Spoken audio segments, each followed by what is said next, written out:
All right. Good morning, Doug. Lots of interesting things to talk about today, but you had an experience yesterday going into the embassy here in Uruguay to take care of some banking business. Why don't you tell us a little bit about that? Well, I drove into Montevideo, which as a city, I don't think has much to recommend it. But oddly enough, as I was driving in, I noticed something that had always been there, but had never really impressed me before. And the city may be unique in the world. I can't think of another offhand, in that it has with the city, faces on the de Plata, the Plate River, which is one of the widest rivers in the world. It's like 100 miles wide heading towards Argentina. Anyway, you drive along the river and it's about a 15-mile road with the city right there in back of on your right hand as I was driving in, and the river on your left. That's somewhat unusual to have such a long drivable river frontage with a beach running along the whole way. Kind of unusual. Anyway, it struck me. Other than that, Montevideo is not very impressive, and I promise you the US Embassy is not impressive at all. It's, I think it's early blockhouse style. All the new US embassies everywhere in the world look like they're federal prisons with slit type windows and the things built like a bunker, and are rumored to have 2 or 3 or 4 sub-stories underground. For what reason, I don't, this is just what you hear, you'll never find out. But this Montevideo embassy, which is pretty close to the water, is kind of like a transition style in between whatever the old embassies might have been and the new embassies. And of course, lots of guards outside, and it doesn't matter that you're a US citizen, you have to, hang around before they let you in. Just hang around, and had to go up to the Uruguayan security people. Oddly enough, I didn't see any Marines, which are often in evidence in embassies, but this is a peaceful country. But Uruguayan security guys walked up and said, I have a 3 o'clock appointment. Don't worry, don't worry. So go back and hang out, ask him again. Finally, he lets me in. So it's poorly organized. But once I got in, of course, you have to put your mask on. And they insisted on rubbing your hands in alcohol. That was important. And then it was just like TSA, where everything's scanned and you have to take your belt off and all this type of nonsense. But then I went back into the bowels of the embassy itself to get some mortgage papers notarized. But the entire episode was so different and so much more bureaucratic. It is so much less pleasant than visiting, believe it or not, the Syrian embassy I don't think I was in Beirut. I think I was in Dubai. So I visited the Syrian embassy. Now here we are in an active war zone country, okay, that everybody hates. They've got an ordinary house. I was received and offered a nice cup of tea, or was it espresso coffee? Everybody was very friendly, quick. I mean, it was a pleasure that gave you a good impression of Syrians. Government employees at an embassy of all things. Totally unlike visiting this embassy here, which I understand much of the time, not when I was there for some reason, but has a line 100 people long outside the embassy with Uruguayans trying to get in to deal with their visas to come to the US. I would think it's impossible to come to the US if you have to stand in a line of 100 or 200 people. This is what I've heard. Yesterday it wasn't bad. It was still annoying, but not bad. Anyway, dealing with the Syrian government, much easier than dealing with the US government. For what it's worth. So it doesn't sound like it's It doesn't sound like it's one of those like you see in those scenes in movies where you have an American that is on the run that's being chased by some by some foreign power, and then they miraculously cross into the embassy lines, and the Marines let him in, and then post a guard to protect the Americans. It wasn't like that, is what you're saying? Oh, forget about that. If I've been chased by banditos, which don't exist in Uruguay, uh, I suppose I'd have to have waited in line with everybody else. No, nothing like that. Oh, that's ridiculous. It's not surprising. I'll have to get into some type of a dramatic dust up, perhaps in Beijing, and see if it works like in the movie. But I'm sure that scene you're referring to, who was running? That the embassy took him in. There are so many different movies that have that motif in it, from the 80s and 90s. Lots of different action movies, and thriller movies, but I can't think of one that comes to mind right now. But I know I've seen it several times in movies. Yes, it's like the U.S.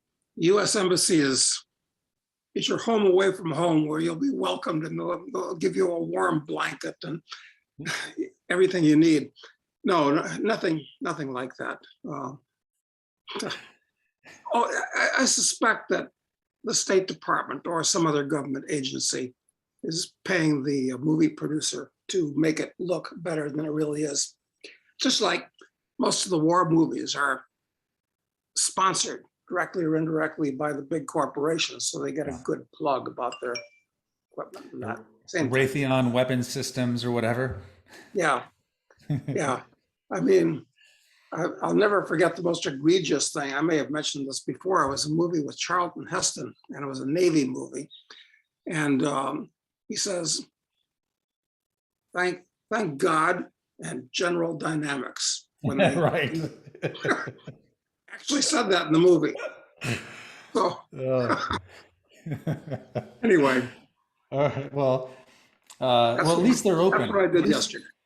Well, at least they're open because they've had these really strict COVID shutdowns at a lot of the embassies, and I know I know some people that are in the U.S. for instance that have even just been trying to get passports for their children, and it's been what would normally be like 3 to 4 weeks has been 6 months.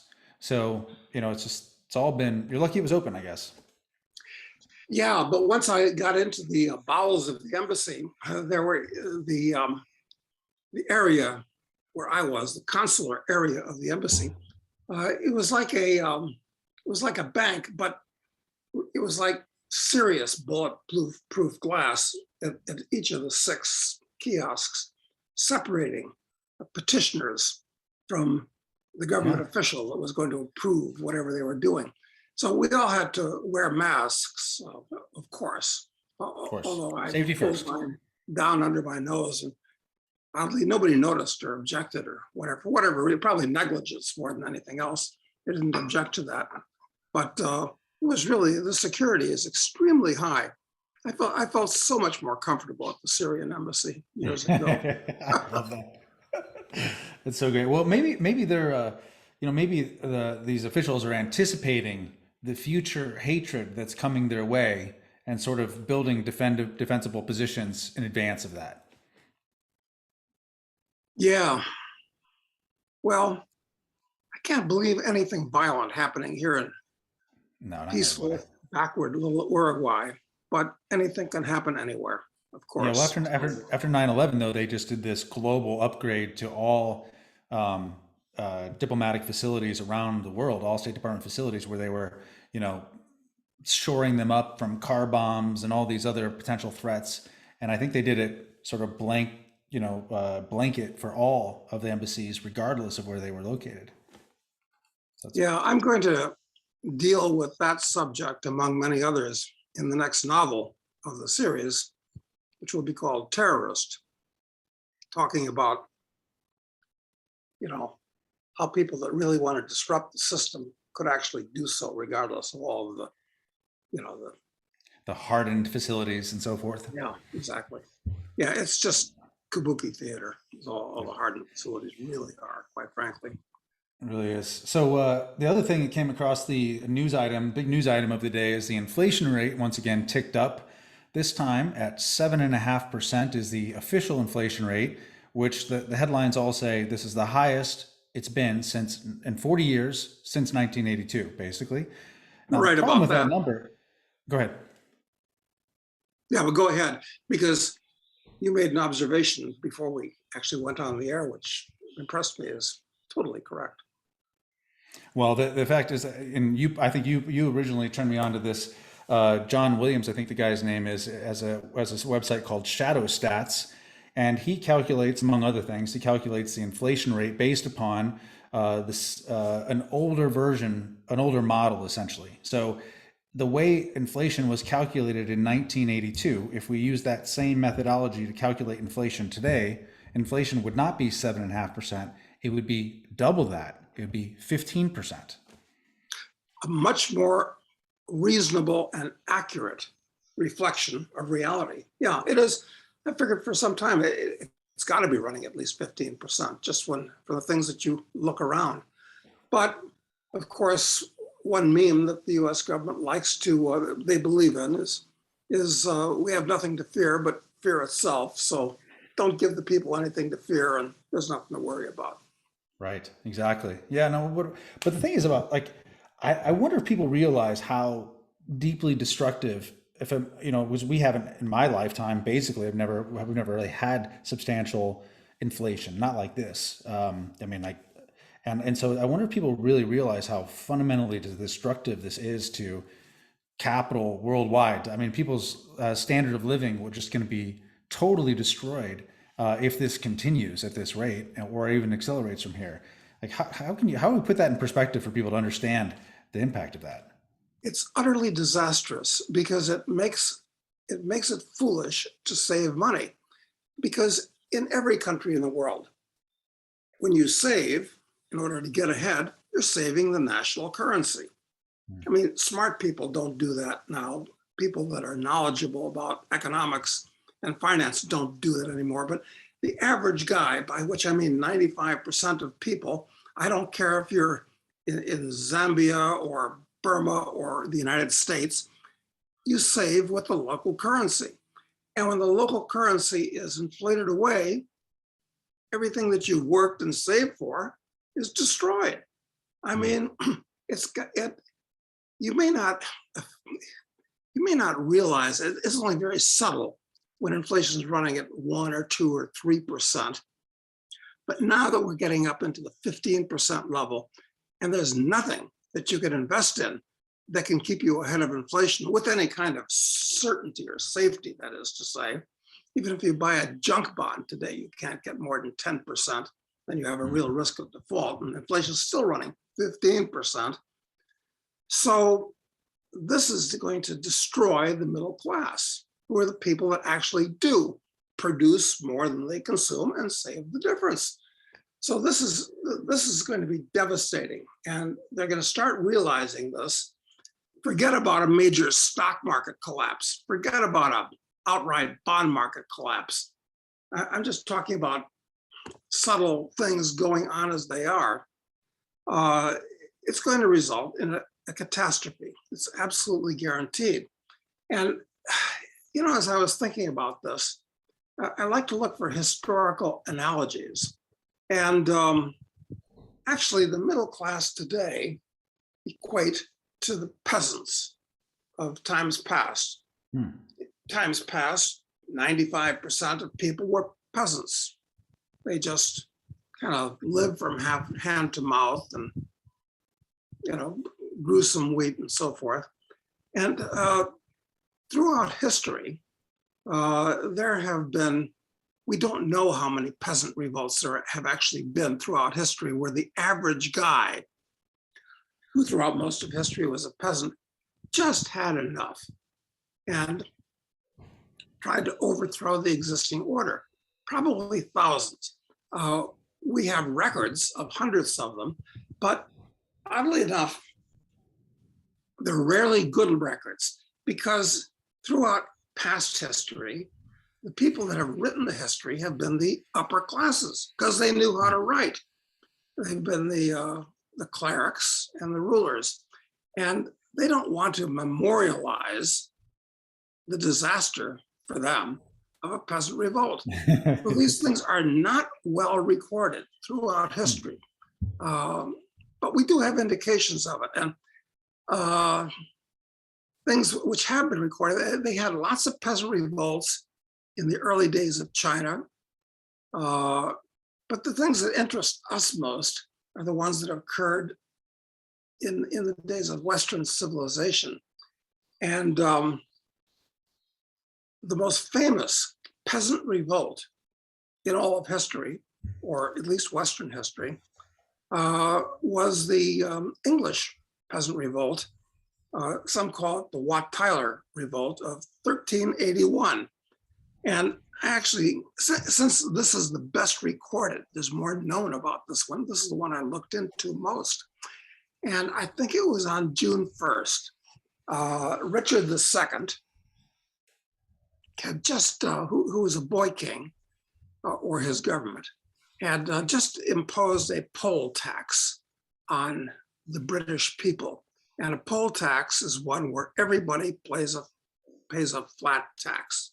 All adults pay, 1 shilling or whatever, no matter how rich or poor or what you do or whatever, it's just flat tax. And the people didn't like that because it was a new tax in addition to everything else they were paying in the way of taxes. So this started outside of London, where the king's men, very boldly came into this one town, I forget the name of the town, and, required the coin, whatever that coin was, I forget, from everybody for the new tax. And what really fired the people up apparently is they decided, since it was only adults that had to pay the tax, they decided to examine the private parts of girls of a certain age to see if they were virgins or not. And if you were not a virgin, well, you were an adult and you had to pay the tax, otherwise you could skate. So the people thought this was just going just a bit too far, and beat them soundly and drove them away and told them not to come back. So, of course, when they went back to headquarters, they told the next official up the line, and he sent back twice as many, and this time armed soldiers. And this time, the peasants were ready, and they beat the hell out of the soldiers and beheaded several of them, which was, pretty bold in those days. And then word of the revolt spread and spread and spread. And over the next 2 weeks, there were several armies from all around, spread all over England. And they attacked London in their thousands. They burned down palaces. They beheaded lots of people in the tax collecting business, and people that were royalty support, royalty that and nobles that had particularly obnoxious reputations, they beheaded them. So it was actually quite wonderful. And they came up with a, how many was it, demands that they had? About a half a dozen demands, which were very reasonable. A, we don't want to be serfs anymore, because if you were a serf, wasn't actually as bad as being a slave, because you could have property and so forth. But the local noble had prima noctis rights on your bride if you got married. There are all kinds of things like that to do with being a serf. So they wanted that abolished. They wanted taxes regularized. They wanted the judicial system to be made fair, all very reasonable things. And, they came this close, where Wat Tyler, who was a Tyler, most of these English names were called Baker or Smith or Tyler. That's what you did for a living. So you were, Wat Tyler from Essexshire or whatever the hell it was. That's why those names are fairly common. Anyway, what happened was this, is that Wat Tyler, who had leadership capabilities, there were a couple hundred of these peasants that got, at this time, this is during the 100 Years' War. So most of the British military were fighting in France at that time. Also, it wasn't so long after the Black Death. The Black Death came out of nowhere and destroyed, 30, 40%, some places 50% of the population in like the 1330s. And this had a huge economic effect where wage prices went up because if you wanted stuff done, there were a lot less people to do it and so forth. Anyway, that was the big upset at the time in addition to everything else. So anyway, Wat Tyler confronts Richard II. Both of them have armed men in back of them. And, it looked like the king was going to cave in and sign the papers and all this type of thing. And one of the nobles somehow attacked Wat. This is all written down. I'm not telling this nearly as well since I'm not an expert in medieval English history. But this is what happened. Wat was attacked. He was badly wounded, and that set off a melee. And the armed professionals beat the armed peasants, which at that time was actually a fair match between an armed peasant and a soldier with a sword, because the peasant would have a flail and would have a lot of things that would be very useful in hand-to-hand combat. Anyway, the king won there, and then the nobles got organized and the revolt was overthrown.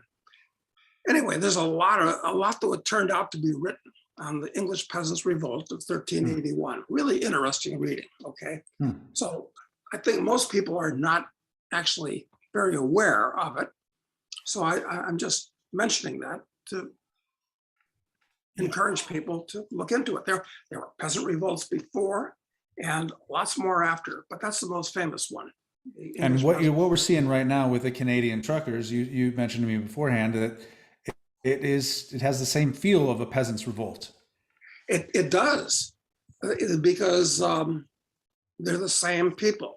They're the people in the middle and perhaps you could say not lower classes. The lower classes don't have any money and don't work. The truckers are all middle class guys. Yeah. Some middle class, some lower middle class, some upper middle class, frankly. Yeah. So yeah, it's that the Canadian Truckers' Revolt, and the thing that set them off were these ridiculous COVID regulations, which I don't think are really going to go away. They'll be retracted, they'll be retrenched, but then we have COVID 2.0 and 3.0, they'll come back and so forth.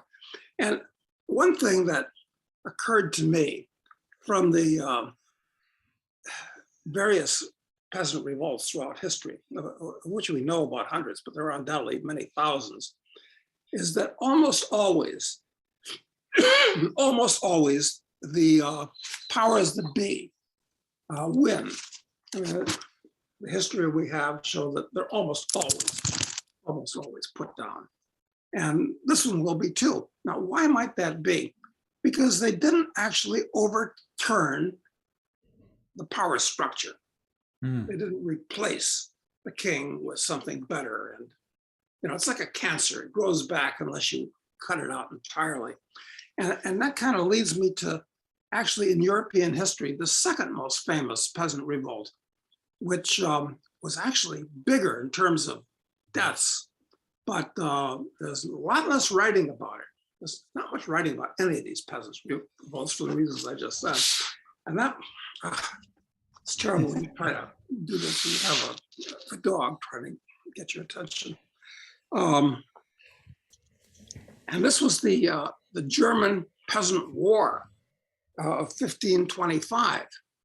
And that was an interesting time because this is roughly, well, it's exactly contemporaneous actually, with the Protestant Revolution and Luther posting his theses and all this type of thing. And the cause of this war was pretty much pretty much the same kind of deal as happened in England. It was taxes and unfairness and so forth. And, these peasants, and of course, this one spread was helped by the printing press because the peasants, most of them didn't know how to read, but there's always somebody in the group that knew how to read, that was on their side. They printed up thousands and thousands and thousands of flyers with their 12 demands, which were pretty much the same as the English peasants had 150 years before. Abolish serfdom, cut taxes, no more arbitrary justice, the unoccupied land doesn't belong to the king or the noble, so we get to fish and hunt on it and get firewood from it, this type of thing. Basic simple stuff. So here there were pitched battles between the peasants and the soldiers, and the peasants basically lost them all because they didn't have a professional military with strategies.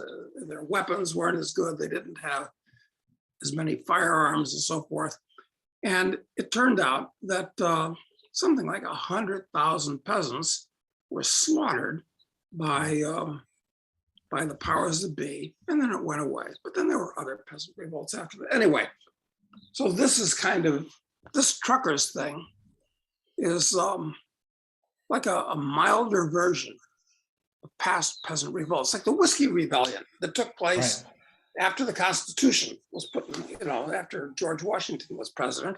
Alexander Hamilton, who was a horrible person, you figured that they'd have to make a Broadway show about the worst of the founding fathers, convinced him to go into Pennsylvania and with the army and put down the revolt because the peasants there didn't want to pay taxes on whiskey, which is the only thing they could do with their corn. There they were in the middle of nowhere growing stuff. So what did you do if you had a corn crop? You couldn't eat it all. You really couldn't ship it all effectively with the roads. And that. So you made it into whiskey, but you didn't want to have it. It's one thing after another. But maybe this is the start of another more successful whiskey rebellion. I hope so. Or German Peasants Revolt or Watthalers Revolt. It's the same thing. It's the middle classes that are being ground between the millstones of taxes and inflation, as Lenin said, and maybe they've just had enough.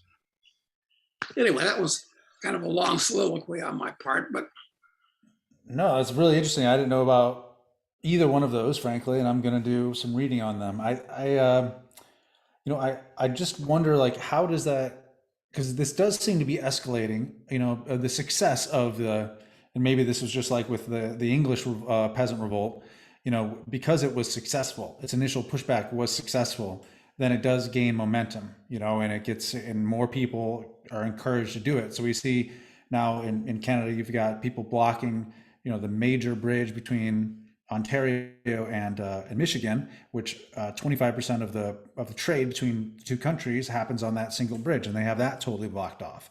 And so it does seem to be spreading in that way, at least. And I guess success breeds more of this, I think. But I just wonder, like at what point and how, if you have any ideas, they start to push back against it. Well, just as has happened in these past revolts, things got better because it put the fear of God into the ruling classes. Even if the revolts were put down, it kind of brought them up short and they mellowed things out. But same thing will happen. Same thing will happen here unless they, you've got to pull out these agencies and laws and regulations and bureaucracies. You got to pull them out by the root and abolish them. Otherwise, they just grow back after, being brought up short for a little while by the revolt. So I'm pessimistic. I mean, sure, they'll get rid of Trudeau.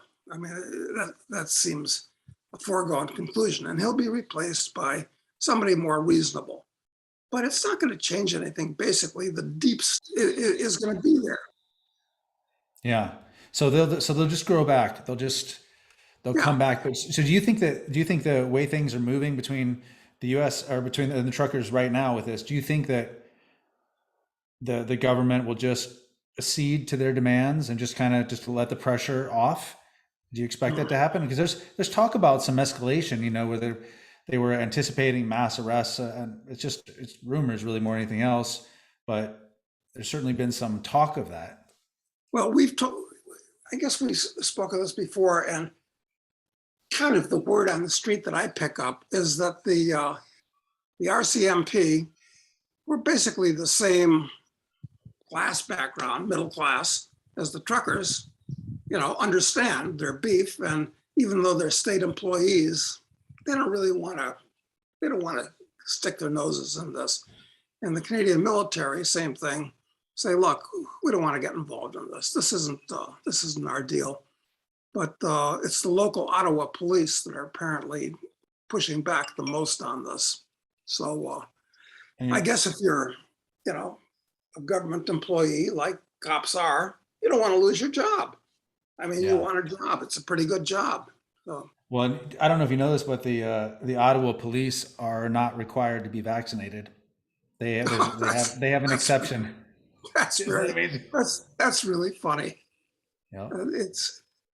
And I'm sure the truckers are aware of that fact. Oh, they're well aware of that. Absolutely, no doubt about it. No, it's an explosive situation in lots of ways, and it'll get more explosive as the economy deteriorates and inflation gets higher, which I'm convinced it will, much higher in the months to come. And let's admit it, the time for fighting in the streets isn't the dead of winter when it's inconvenient. It's the summer. Yeah. That's when it happens. So, on the other hand, this COVID hysteria is going to burn itself out just because it was stupid from the very start. But they'll come up with a 2.0 probably. Yeah. It's unpredictable. And we were talking a couple of years ago. Could it have been that long? I was certainly writing a lot of stuff about the possibility and the logic of secession. And Canada would be easier to have secession from the federal system than the US for a lot of reasons. But it'll happen in the US too. I really think the US not only should break up, but it likely will break up at some point. Don't know if it's imminent or not, but they've gone out of their way to actually create race hatred in the US, which is pretty well vanished in my opinion. I mean, it really had. Among just the average guy, didn't give a damn about race. Sure, there's always a genetic thing in the back of your brain that says, oh, different from me, maybe I should watch out. But other than that, reptilian brain telling you that, race wasn't a problem. Now it's become a problem in the US. Yep, it's being stoked big time, no doubt about it. No doubt about it. Division on all fronts, it seems like.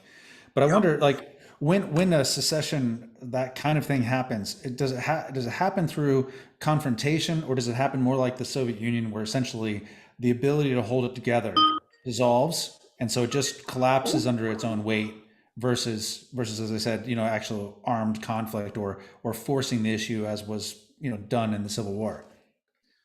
Yeah, that's going to take some real research. How do these things happen, actually? And it's a question of organization, because the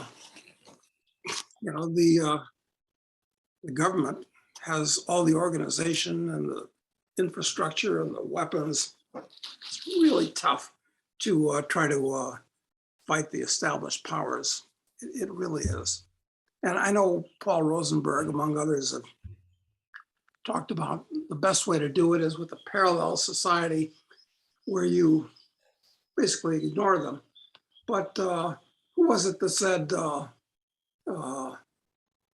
you may ignore war, but war won't ignore you, or words to that effect? Yeah, I don't know, but it makes sense. Yeah, it does. I don't know. It's I want to say again, if this decade coming up isn't one of the most unpleasant and inconvenient, in living memory, I'd say the most in living memory, I'll be really surprised. Yeah, definitely the stage is being set for all kinds of conflict, it seems, like just lots of confrontation.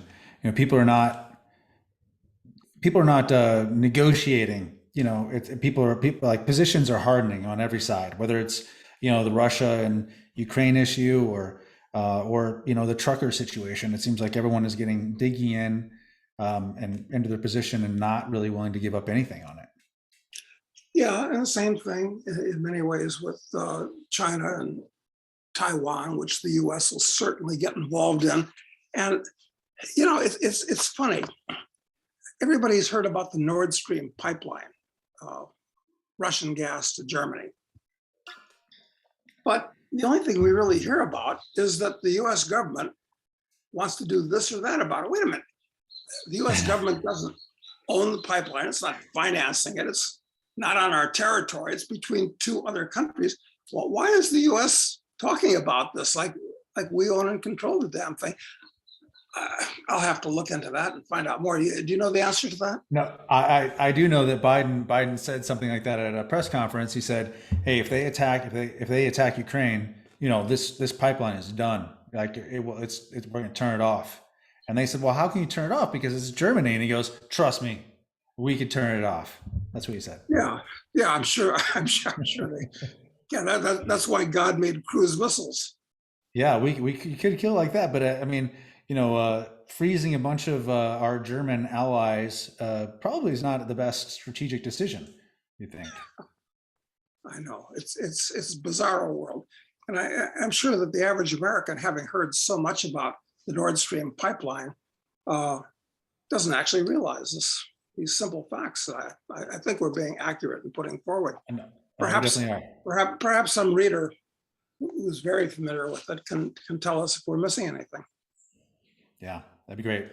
Okay, well, I'll do some research on peasant revolts, Doug. That's thanks for the history lesson. I think we'll leave it there for today. And tomorrow I'll solicit some questions and we'll do a viewer Q&A tomorrow. Super. Thanks, Matt.